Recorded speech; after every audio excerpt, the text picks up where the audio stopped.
I love Halloween, I do.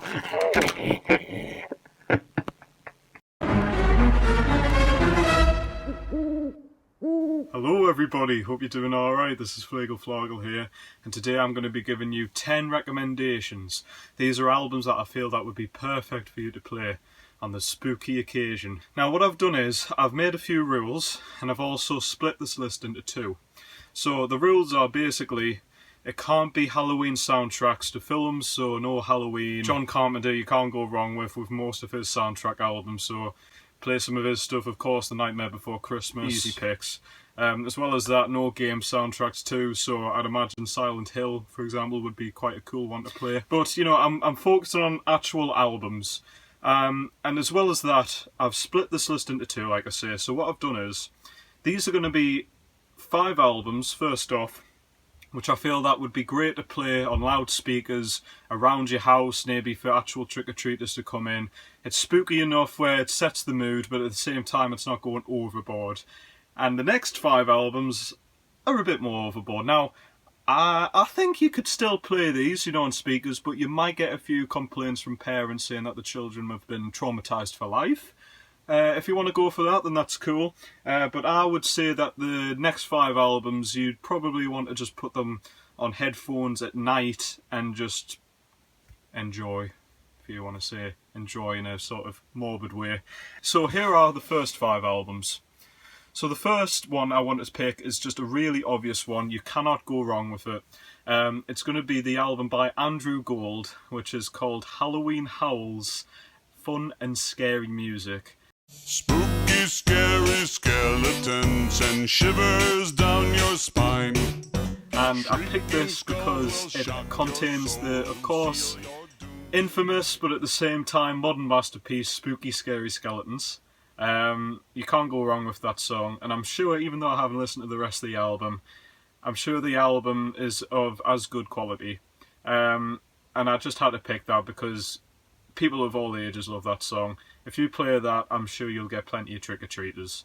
Second album I'm going to be talking about is this album by Ghost. It's their first album.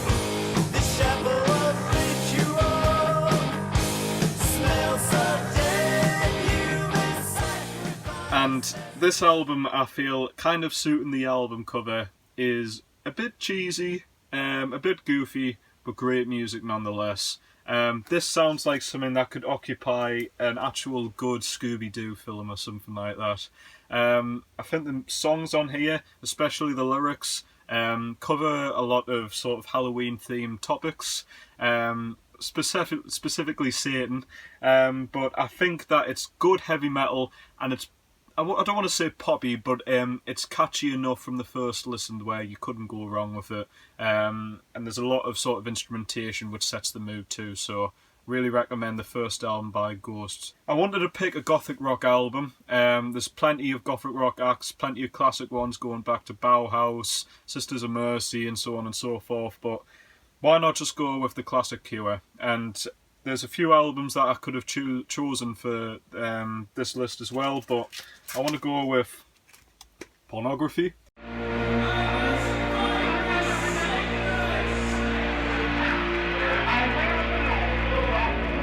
And this album is heavy, it's morbid, it's scary, and it's kind of, I would say apocalyptic in a way, especially the first lyric on this album is, it doesn't matter if we all die, you know, but at the same time there's still enough good catchy riffs on here. Of course the classic amazing singing from Robert Smith as well. There isn't really many hits on this album, but I still feel with him having a familiar voice that should still be inviting enough for a few people to visit you on Halloween night. Amazing tracks, really recommend this, even if it's not just for Halloween, just you've got to check out this album. So the next album I don't own physically because it's very pricey. It's an album by The Caretaker. Now, if you don't know much about an artist called Leland Kirby, he's become quite popular on the internet for making these ambient albums, but they're not so much ambient that you would expect from a Brian Eno or something like that. He usually samples very old Dixieland tracks which end up being both very haunting, but at the same time quite nostalgic, and just gives, at least me, this sort of weird fuzzy feeling. And I don't know if it's in a nice way or in a sort of creepy way. Now, I'm going to actually go for an album which is something that to Leyland Kirby Caretaker fans might not be the obvious choice. I think a lot of people, if I mention his name, would probably think that I'm going to mention an album called An Empty Bliss Beyond This World, which is again a great album. It's the first one I listened to by him. I'm going to go for his debut album, which is called Selected Memories from the Haunted Ballroom.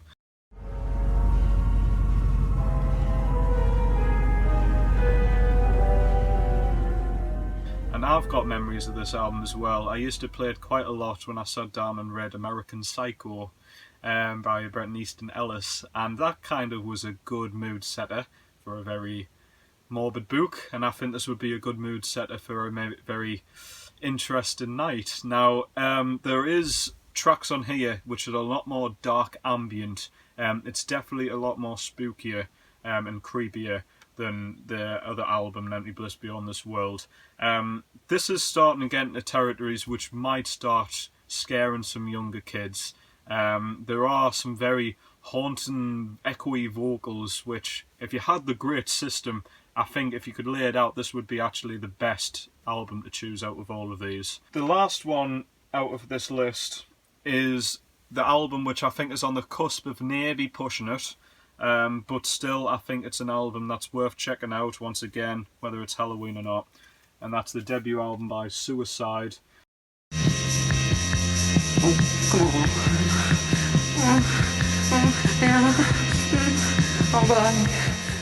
These guys are from the 1970s. They're very, very, very ahead of their time. They basically pioneered synth pop in general, but Alan Vega, his vocals are what sets the tone of why this is creepy. Now, this is technically a punk album in a way, just without the guitars.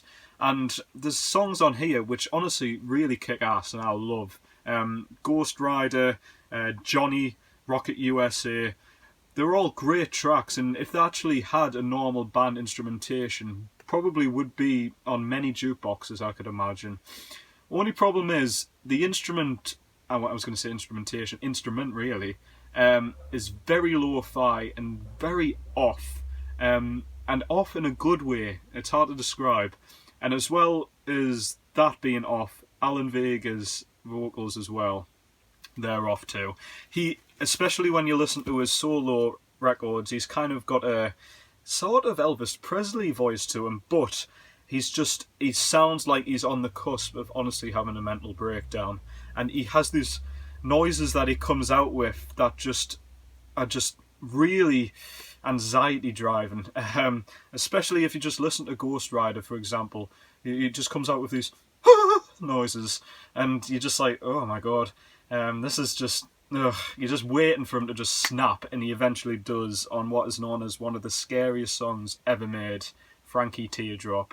And that is a song where I would be absolutely surprised if this is your first listen, that you could put that on without knowing anything about it and could say, yeah, that wasn't scary. I'm not going to get nightmares about that. No way. Yeah, you're lying. Now on to the 5 albums which I think take it overboard, and instead are albums that I would highly recommend you don't play out loud, unless you do want to actually terrify people. Now these albums, I will have to give a warning, obviously, these are scary, legitimately scary, so I don't want any complaints, okay? You've been warned. So quite obviously metal is a genre that I feel could creep out a lot of people, and I've got a few recommendations here which are all metal. First one I'm going to be talking about is a UK band called the Axes of Perdition, and this album's called Deleted Scenes from the Transition Hospital.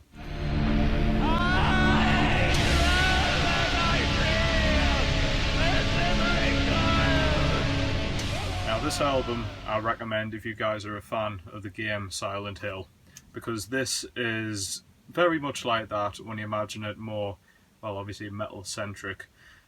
You will feel like you're in some sort of stereotypical mental hospital. It's abandoned and you feel that there are people who are in there though still.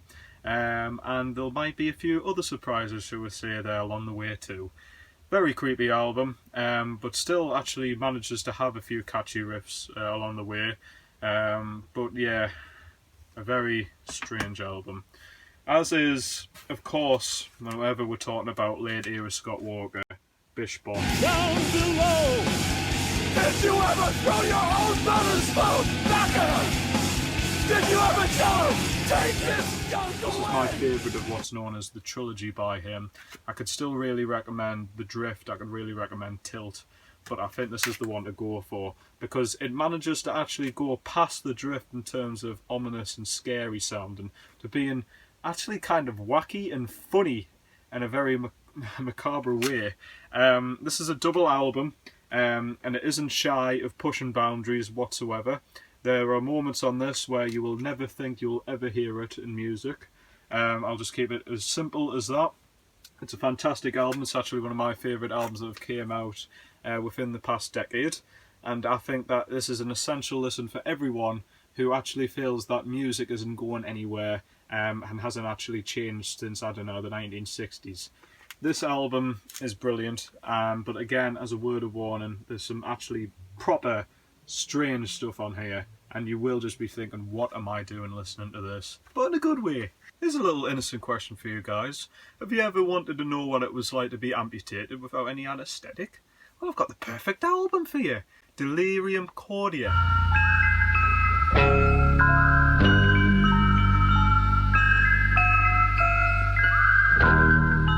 Album by Phantomas, who are famous for doing metal and other such renditions of famous theme tunes and to films and such like that, and also famous for being associated with Mike Patton of Faith No More fame. Now, this album is basically a horror film, a very good horror film, a very scary horror film, just without the actual visuals to accompany it. It is 70 minutes of pure audio hell, and it's full of jump scares and full of times where you're just once again thinking, what am I doing? Why am I subjecting myself to this? The next album I'm going to be talking about is actually a hip-hop record, but this album by Koopster, The Devil's Playground, is an album that I'm choosing here.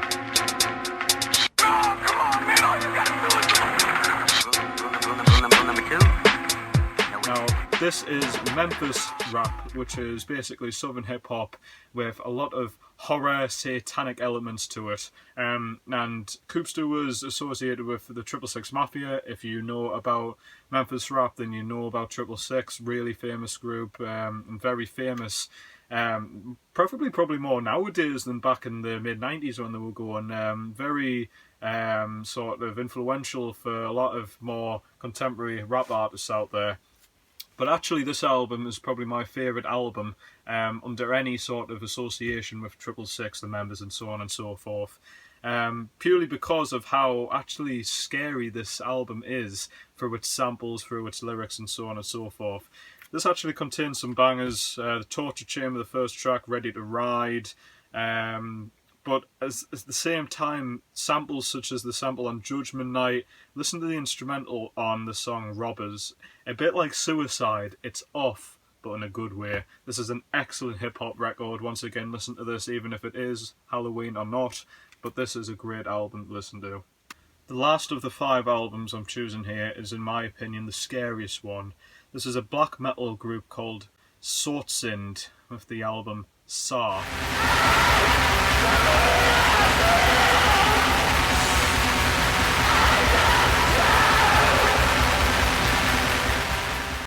And it's all I'll really say. I mean, listen to the vocals, listen to the instrumental. This is some messed up stuff, and it's kind of going to the point where it's not even pleasant to listen to. It's just... Whew. I've actually written down some recommendations for other albums that are metal and kind of disturbing. I was going to recommend Woods of Belial with the album Demnos 13. Also, I recommend Silencer with Death Pierce Me too. But that album, Sortsind, really just wow. So that's it, everybody. Thank you very much for watching. I hope you guys listen to these albums and I hope you enjoy them. whether you want to get scared or just enjoy them for the sake of them being good albums.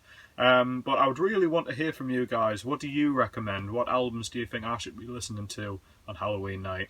So, for now though, thank you very much for watching. Hope you're all doing well. Catch you later. Bye.